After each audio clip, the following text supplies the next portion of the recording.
Is Israel actually a settler colonial project born in Europe? Yeah, it's a good question. So, one question to ask is, does Israel participate in Eurovision? And then another question is, when Israel plays soccer matches, football matches, who are they playing against again?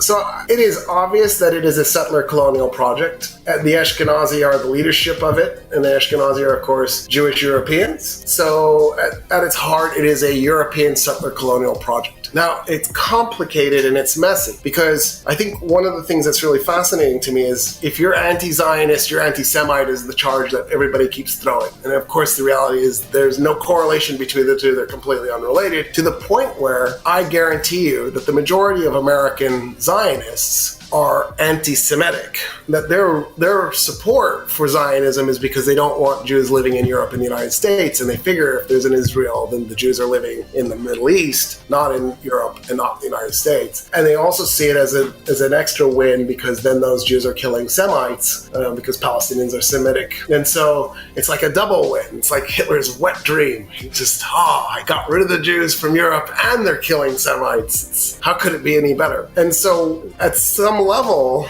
there's this, it's not like it's the English coming and massacring a native population of, Cherokee and Ojibwa and replacing them with the settler.